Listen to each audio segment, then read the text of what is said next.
Hai, halo, assalamualaikum warahmatullahi wabarakatuh. Sahabat pembelajar dimanapun Anda berada, dan juga sahabat Facebooker dimanapun Anda berada, selamat berjumpa kembali dengan saya Pak Edi Sugianto dari NAKS Daerah Institute of Main Teknologi, naksdaerah.com. Ya, tadi ada sahabat yang bertanya, ya, ada yang bertanya begini, ya, Master, kalau sudah belajar tenaga dalam dan menguasai tenaga dalam, apakah dijamin pasti selamat? Kan katanya tenaga dalam bisa untuk keselamatan. Jadi kalau ikut sudah tenaga dalam, apakah di mana-mana pasti selamat? Ya, itu. Kemudian apakah pasti sakti, pasti hebat, dan juga pasti sukses? Maka saya bilang begini saja, ya, saya jawab lewat live streaming ini, ya. Apapun upaya manusia dengan ilmu apapun yang dimiliki oleh manusia, semuanya adalah dalam ranah-ranah ikhtiar. Apapun saja. Contoh, ya, contoh mudah. Ada yang namanya ilmu kedokteran, ilmu pengobatan medis dari barat. Sudah terbukti banyak sembuh dengan pengobatan medis. Apakah kalau orang berobat ke rumah sakit dijamin pasti sembuh? Dijamin pasti tidak mati? Walaupun sudah operasi dan sebagainya, apakah dijamin? Ya. Contoh itu, ya. Ini kan yang bertanya pakai logika, maka saja pakai logika. Ada juga namanya ilmu selling, penjualan dan marketing. Pakai storytelling, coffee selling, copywriting, kopi dangdut, dan segala ilmu selling yang lain yang sudah terbukti katanya bisa menghasilkan penjualan sekian. Apakah dijamin sudah belajar itu pasti laku, pasti meledak penjualan? Iya kan? Banyak hal di dunia ini, apapun itu, baik ilmu yang menggunakan teknologi otak kiri maupun yang menggunakan teknologi otak kanan, semuanya adalah dalam ranah ikhtiar manusia. Yang pasti adalah ilmu itu bermanfaat. Itu. Yang pasti adalah ilmu itu bermanfaat. Negara yang dalam sudah terbukti dapat memberikan manfaat yang besar bagi kehidupannya. Ya, jadi itu yang sudah pasti. Istilahnya dalam pembuktian kehidupannya dari sekian kali kejadian, dari sekian kali peristiwa, bisa dikatakan hampir 80 hingga 90% itu membawa manfaat. Sebagaimana juga ilmu kedokteran, dalam sekian kali kasus, dalam sekian kali penelitian, ini membawa manfaat untuk menyembuhkan orang, mengobati orang. Demikian juga dalam hal tenaga dalam. Dalam sekian kali praktek, ilmu ini membawa manfaat, baik untuk memudahkan dalam mencapai impian, memudahkan dalam mempengaruhi seseorang, ya, memberikan keselamatan dan lain sebagainya. Sudah ada bukti-bukti yang sudah pernah dialami oleh praktisinya, oleh orang yang mendalaminya masing-masing. Nah, masalah masa depan itu bagaimana? Apakah pasti? Ya, tetap kembali lagi kepada aturan wallahu alam. Hanya Allah yang tahu. Makanya dalam pelajaran ilmu tenaga dalam dimanapun Anda berguru ke guru siapapun, baik yang versi tradisional murni maupun yang sudah digabung dengan dikombin dengan versi modern seperti di pelatihan gendam online, semuanya menyarankan agar kita senantiasa terkoneksi dengan super consciousness kita, dengan tinggi yang ada di dalam diri kita, supaya kita terhubung dengan Tuhan. Karena yang bisa menjamin masa depan kita hanyalah Tuhan. Apapun nama Tuhan Anda dan apapun keyakinan Anda, yang bisa menjamin keselamatan Anda, yang bisa menjamin apapun saja, itu hanyalah Tuhan. Apapun yang ada di dalam diri kita, ilmu apapun yang kita miliki, sehebat apapun itu, semuanya adalah masih dalam ranah ikhtiar. Semuanya adalah masih dalam ranah usaha, upaya, berdaya upaya, sesuai dengan keilmuan, kemampuan manusia. Ya, itu yang harus dipahami. Jadi kalau sudah tanya dijamin pasti ini, dijamin pasti itu artinya belajar menggunakan otak kiri. Ya, padahal ini adalah seni otak kanan. Pahami, selami, hayati, akan tahu manfaat-manfaatnya. Yang terpenting itu adalah ilmu itu ada manfaatnya, bukan itu disombong-sombongkan. Makanya kenapa orang yang sudah baca tenaga dalam, kenapa ketika dalam realita kenyataan tidak berfungsi ilmunya? Karena itu tadi, energinya bocor. Seperti kemarin saya bilang mengenai terkait dengan getar energi sukses, waspada kebocoran energi dan waspada yang namanya vampir psikis, kesombongan, pongah, itu juga merupakan sebuah lubang energi yang ada dalam diri kita yang kita bocor gitu loh. Sehingga ketika dibutuhkan untuk kejadian sebenarnya energinya itu tipis. Ya, kalau dalam analogi kemarin dalam cerita saya yang kemarin, ibarat kita sedang menampung air, mau kita butuhkan untuk mandi atau untuk masak, besoknya kita tampung di sebuah wadah. Ternyata ketika besoknya mau kita pakai, loh kok wadahnya kosong, ternyata bocor. Kita sudah capek-capek menghimpun, waktu kita butuhkan ternyata kosong. Nah itu loh ya. Makanya kita tidak boleh sombong. Sombong itu menghambur-hamburkan energi. Tidak perlu. Makanya kalau dalam pelatihan gendon ada yang namanya teknik jeda, silent awareness, centering. Kita masuk ke dalam diri, kita belajar untuk silent, diam, berusaha untuk diam, membisu. Yang kemarin sudah pernah saya posting di timeline dan juga di grup. Terkait apa? Terkait dengan tapa bisu. Bisu tidak berarti kemudian kita sama sekali tidak berkata apapun, sholat tidak sholat, tidak membaca Al-Quran, tidak. Yang dimana adalah mengurangi kata-kata yang tidak, sehingga membuat energi itu menjadi bocor. Seorang yang memahami ilmu tenaga dalam itu punya yang namanya kode etik itu laku tertentu yang membuat emosi terkendali, membuat jiwa terkendali itu ada, sehingga energi tidak mudah bocor. Karena kalau Anda membaca terkait dengan bukunya Roy Baumeister ya, terkait dengan willpower, di situ dikatakan bahwa willpower kita atau energi kehendak kita, energi karsa kita atau the ability untuk mempunyai kontrol itu ada batasan. Energi kita itu ada batasan, sehingga kita harus fokus pada satu hal, one moment one project. Tidak boleh terlalu banyak intensi yang tidak tidak boleh terlalu banyak yang macam-macam. Kenapa? Itu dapat menghamburkan energi, membuat kita saat dibutuhkan energi itu menjadi loss, hilang. Betul ya. Jadi itu yang dibahas mengenai kinerja dan cara kerja dari bagaimana kita menghimpun daripada power batin kita, power mental kita. Itu yang terpenting. Dan yang terpenting adalah ilmu-ilmu itu bermanfaat bagi kehidupan, menumbuhkan keajaiban-keajaiban yang setiap hari hadir dan nyata dalam kehidupan kita. Jadi tidak ada yang dapat memastikan apapun di masa depan. Yang dapat memastikan hanya, makanya aturannya adalah kita harus sering terkoneksi, sering berpasrah, ikhlas pasrah kepada Tuhan. Tidak ada yang namanya ilmu sakti, yang ada adalah ilmu yang bermanfaat. Yang bisa memberikan keselamatan juga hanya Allah, hanya Tuhan yang Maha Kuasa. Yang memberikan kita kehebatan juga hanya Allah. Ini semuanya hanyalah alat saja. Yang bisa menghebatkan kita hanyalah Allah. Kita hanyalah manusia biasa. Kita hanya berikhtiar dengan ilmu-ilmu kita. Yang menghebatkan hanyalah Allah. Demikian juga yang membuat kita mencapai sukses hanyalah Allah. Kita hanya menimbulkan asbab-asbabnya saja. Kita hanya meniru pola-pola sukses yang pernah dilakukan oleh orang lain.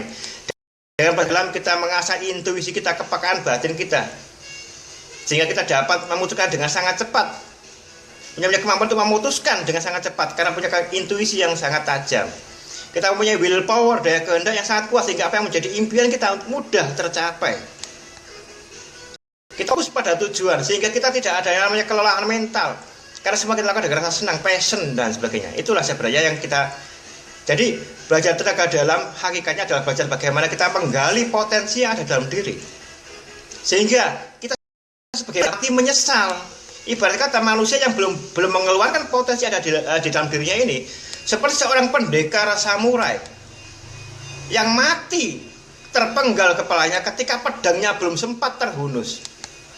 Jadi dia berperang, pedang belum sempat terhunus, dia sudah mati. Itu adalah mati menyesal karena senjatanya belum dikeluarkan. Banyak orang yang hidupnya tidak mencapai apa yang diharapkan, tidak sesuai dengan harapannya, tidak mencapai impiannya. Itu karena apa? Karena dia belum mengembangkan potensi dirinya semaksimal mungkin. Ibarat kata dia belum mengeluarkan potensi yang dari Allah ke dalam dirinya, sehingga dia tidak mencapai apa yang menjadi harapan dan impiannya dalam kehidupan. Jadi itu yang sebenarnya. Baca ilmu tenaga dalam pasti bermanfaat. Itu yang pasti. Karena apa? Karena terkait dengan mengeluarkan potensi yang ada di dalam diri. Terkait dengan memunculkan potensi-potensi dalaman ya, dalam bahasa Malaysia dalaman ya. Tenaga dalam ya. Jadi itu yang harus dipahami. Belajar ilmu itu harus punya filosofi yang pas, harus punya pengetahuan yang luas sehingga tidak mudah bicara sembarangan. Harus punya dasar-dasar agama yang kuat, ilmu tauhid yang kuat. Tidak ngomong sembarangan, tidak bicara sembarangan. Banyak di kalangan di arena permainan tenaga dalam, bermain pukulan, jeblak langsung mental lewat, orang langsung lewat segala macam. Tapi dalam dunia nyata kenapa tidak terjadi? Kenapa pertolongan Tuhan tidak turun? Karena sombong. Ya. Jadi kita harus paham dengan hal yang seperti itu. Harus paham dengan yang namanya ilmu-ilmu kehidupan. Harus paham namanya spiritualitas. Nggak asal ngawur. Itu sebabnya kita belajar ini adalah dalam rangka memunculkan dan menggali potensi dalam diri kita. Sehingga kita menjadi maksimal. Sehingga kita puas, ridho betul kepada Allah. Karena ternyata segala sumber daya yang kita butuhkan, kita perlukan untuk mencapai sukses, itu sudah dalam diri kita. Allah sudah berikan dalam diri kita. Sehingga apa? Anda mengatakan, membuat presupposisi bahwa semua yang Anda butuhkan untuk mencapai sukses, semua sudah ada dalam diri Anda. Sampai NLP mengatakan begitu. Padahal di dalam ajaran agama sudah ada ribuan tahun yang lalu sebelum ada NLP sudah dikatakan seperti itu. Allah tidak akan merubah nasib sebuah kaum. Kalau kaum itu tidak merubah dirinya sendiri, merubah apa yang di dalam diri.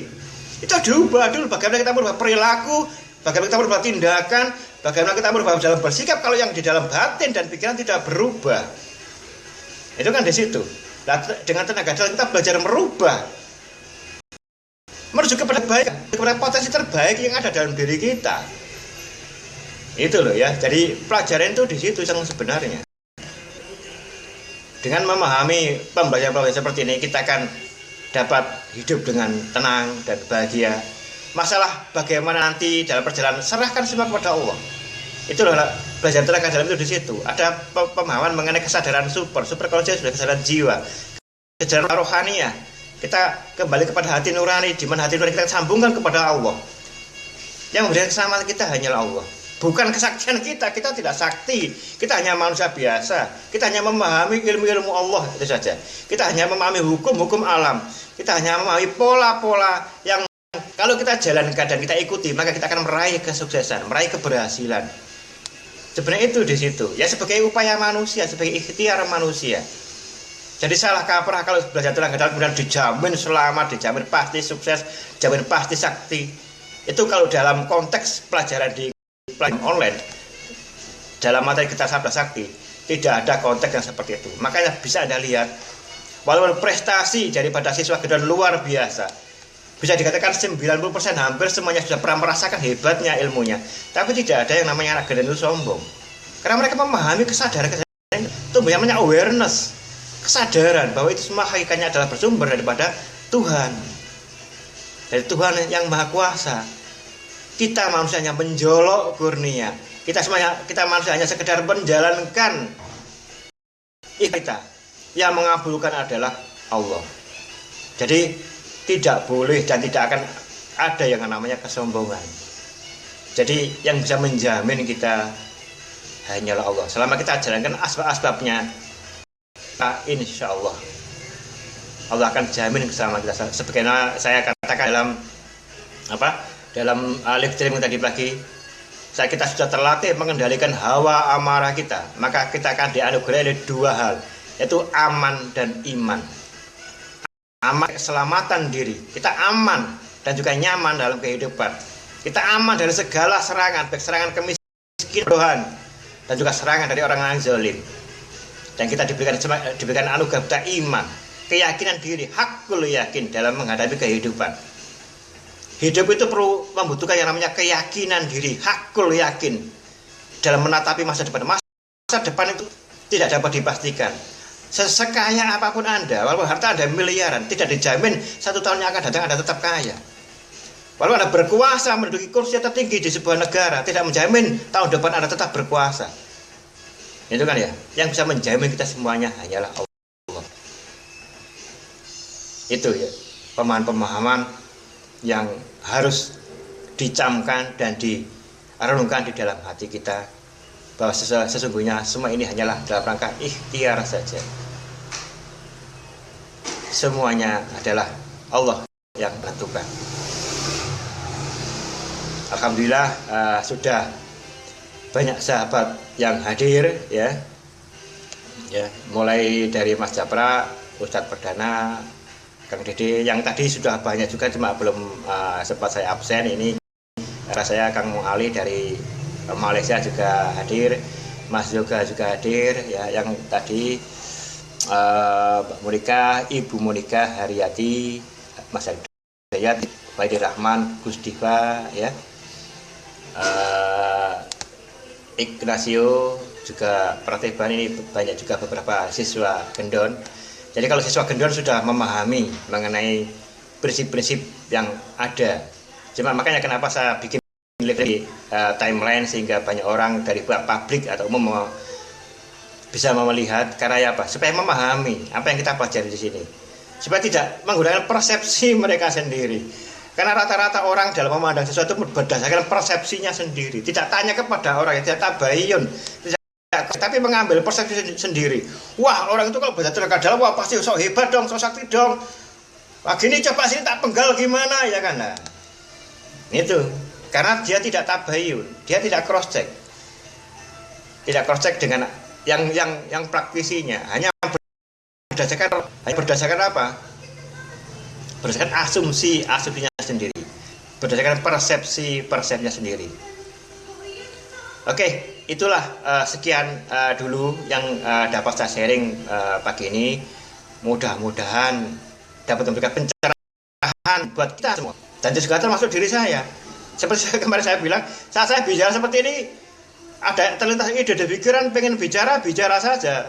Nah, apa yang keluar sembuh. Alam, Allah yang memberi ide, Allah yang memberi ilham, keluar saja. Sehingga kadang-kadang video saya sendiri pun saya lihat sendiri, saya dapat pencerahan dari video saya sendiri. Ya, jadi mudah-mudahan apa yang saya sampaikan pagi ini dapat memberikan pencerahan buat kita semua, dan juga bermanfaat bagi Anda semua. Sekian dulu dari saya, terima kasih sudah menghadiri sesi live stream kali ini. Jumpa di live streaming selanjutnya. Akhirul kalam, wabillahi taufiq wal hidayah. Wassalamualaikum warahmatullahi wabarakatuh. Allahumma sholli ala sayyidina Muhammad sallallahu alaihi